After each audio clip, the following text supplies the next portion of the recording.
Shalom saudaraku yang kukasihi dalam Tuhan Yesus Kristus. Pada saat ini kita akan membaca serta merenungkan akan kebenaran berita firman Tuhan. Namun sebelum itu, mari kita meminta penerangan Roh Kudus, kita berdoa. Allah Bapa yang bertahta dalam kerajaan sorga, Allah yang begitu baik dan luar biasa atas kehidupan kami. Bapa, di saat ini kami sangat bersyukur dan berterima kasih atas cinta kasih-Mu yang tak pernah berkesudahan di dalam kehidupan kami, sehingga Engkau masih memberikan kami kesempatan untuk menikmati hari-hari yang telah Engkau berikan dalam kehidupan kami. Bapa, di saat ini kami akan membuka serta merenungkan akan kebenaran berita firman Tuhan. Mari Bapa, apa yang akan kami baca serta renungkan sebentar, itu tidak akan berlalu dengan sia-sia, tetapi akan menjadi bagian dalam kehidupan kami serta dapat kami praktekkan di sepanjang kehidupan kami. Bapa, Engkau berikan hamba hikmat agar apa yang akan hamba sampaikan sebentar itu bukan karena hebat dan kuatnya hamba, biarlah Roh Kudus-Mu turut bekerja dalam kehidupan hamba. Inilah doa hamba, permohonan dalam nama Tuhan Yesus kami sambut firman-Mu. Amin. Saudaraku yang kukasihi dalam Tuhan Yesus Kristus, pada saat ini kita akan membaca sebagian dari kebenaran berita firman Tuhan yang terdapat dalam Yesaya 59 ayat yang pertama hingga ayat yang ke-21. Dan pembacaan ini kita bisa baca secara bersama-sama. Dosa adalah penghambat keselamatan. Sesungguhnya tangan Tuhan tidak kurang panjang untuk menyelamatkan, dan pendengarannya tidak kurang tajam untuk mendengar.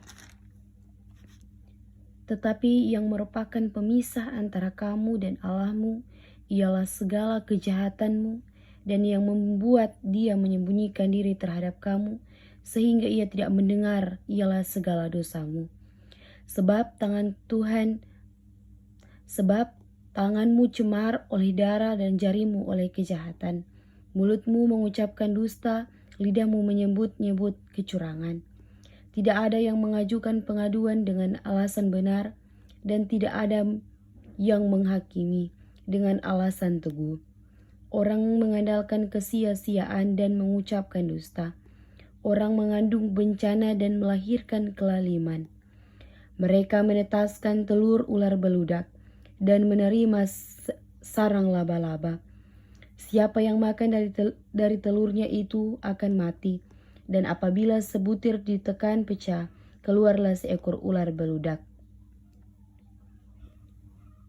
Sarang yang ditenun itu tidak dapat dipergunakan sebagai pakaian, dan buatan mereka itu tidak dapat dipakai sebagai kain. Perbuatan mereka adalah perbuatan kelaliman, dan yang dikerjakan tangan mereka adalah kekerasan belaka. Mereka segera melakukan kejahatan dan bersegera hendak menumpahkan darah orang yang tidak bersalah. Rancangan mereka adalah rancangan kelaliman, dan kemana saja mereka pergi, mereka meninggalkan kebinasaan dan keruntuhan. Mereka tidak mengenal jalan damai, dan dalam jejak mereka tidak ada keadilan. Mereka mengambil jalan-jalan yang bengkok, dan setiap orang yang berjalan di situ tidaklah mengenal damai. Sebab itu keadilan tetap jauh daripada kami, dan kebenaran tidak sampai kepada kami. Kami menanti-nantikan terang, tetapi hanya kegelapan belaka.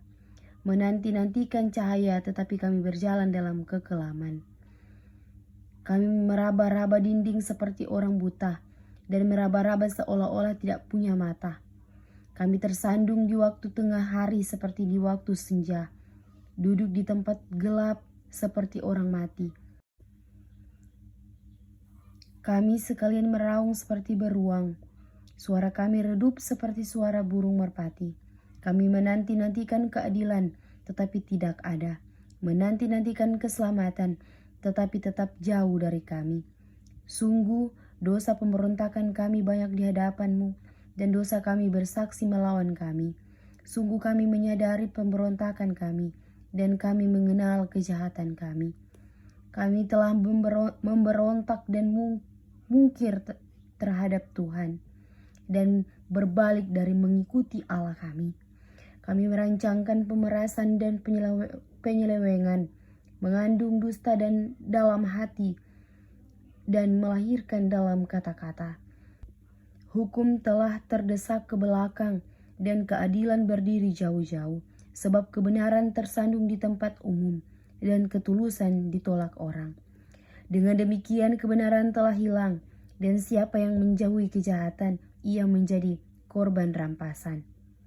Tetapi Tuhan melihatnya, dan adalah jahat di matanya bahwa tidak ada hukum.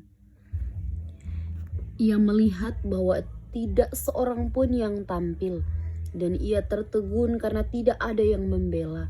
Maka tangannya sendiri memberi dia pertolongan, dan keadilannya lah yang membantu dia. Ia mengenakan keadilan sebagai baju zirah, dan ketopong keselamatan ada di kepalanya. Ia mengenakan pakaian pembalasan dan menyelubungkan kecemburuan sebagai jubah. Sesuai dengan perbuatan-perbuatan orang, demikianlah ia memberi pembalasan, kehangatan murka kepada lawan-lawannya, ganjaran kepada musuh-musuhnya, bahkan kepada pulau-pulau yang jauh ia memberi ganjaran. Maka orang akan takut kepada nama Tuhan di tempat matahari terbenam, dan kepada kemuliaannya di tempat matahari terbit. Sebab ia akan datang seperti arus dari tempat yang sempit, yang didorong oleh nafas Tuhan. Dan ia akan datang sebagai penebus untuk Sion, dan untuk orang-orang Yakub yang bertobat dari pemberontakannya. Demikianlah firman Tuhan. Adapun aku, inilah perjanjianku dengan mereka, firman Tuhan, Rohku yang menghinggapi engkau, dan firmanku yang kutaruh dalam mulutmu tidak akan meninggalkan mulutmu, dan mulut keturunanmu, dan mulut keturunan mereka, dari sekarang sampai selama-lamanya, firman Tuhan. Saudara-saudaraku yang kukasihi dalam Yesus Kristus, tema perenungan kita di saat ini yaitu Dia yang dinantikan. Berbicara soal penantian, biasa akrab dalam kalangan kaum muda yaitu ada yang menantikan jodohnya, ada yang menantikan panggilan kerja, ada yang menantikan kelulusan dalam studi, bahkan masih banyak penantian-penantian yang dinantikan. Setiap penantian pasti ada pengharapan bahwa apa yang kita impikan, apa yang kita inginkan akan terwujud. Selaku orang percaya, ada penantian-penantian yang lebih besar yang kita nantikan saat ini, yaitu Kristus Yesus yang akan datang kedua kali. Dan siapakah kita ketika dia datang kembali? Apa yang akan kita lakukan untuk menyambut kedatangannya? Saudara-saudaraku yang kukasihi dalam Yesus Kristus, kita tahu bersama bahwa ketika umat Israel kembali dari tempat pembuangan, mereka mengharapkan keselamatan yang datangnya dari Allah. Tapi yang mereka hadapi justru ketidakbenaran, ketidakadilan. Mereka merasa bahwa Allah tidak menolong mereka. Tapi Nabi mengingatkan mereka bahwa karena dosa mereka lah Allah menyembunyikan wajahnya dari hadapan mereka. Karena dosa mereka lah mereka terpisah jauh dengan Allah. Bukan karena Allah tidak mengasihi mereka dan bukan karena Allah tidak berkuasa.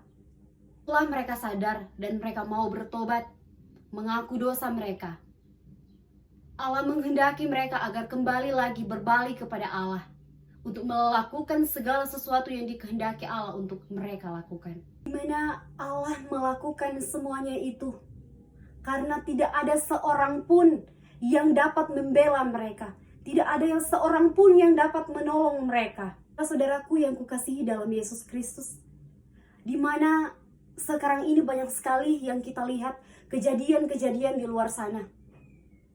Mereka melakukan secara terang-terangan sikap hidup yang tidak baik untuk dicontohi.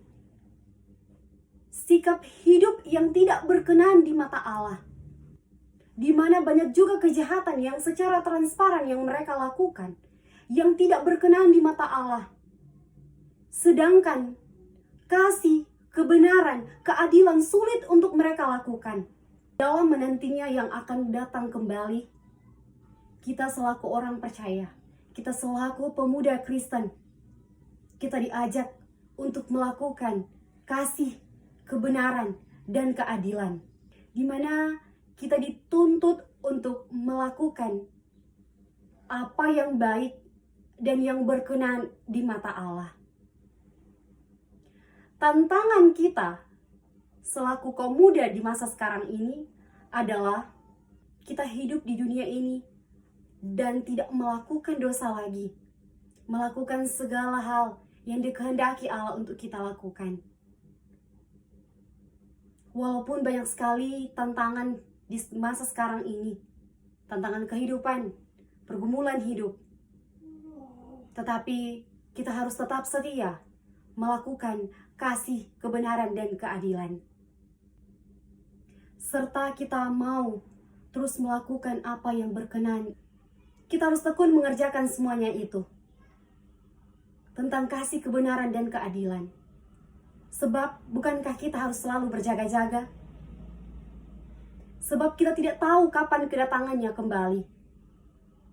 Semoga firman Tuhan ini dapat membuat kita semakin sadar untuk terus melakukan kasih, kebenaran, dan keadilan. Dan dapat menjadi contoh dan teladan yang baik dan menjadi berkat bagi banyak orang. Yesus Kristus yang adalah Tuhan yang begitu hebat dan luar biasa, pasti akan menolong kita dimanapun kita pergi dan berada, apapun yang kita hadapi, situasi apapun yang kita alami.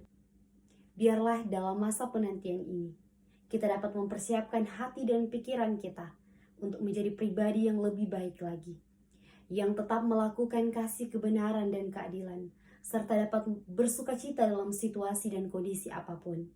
Tuhan Yesus menolong kita. Amin, firman Tuhan.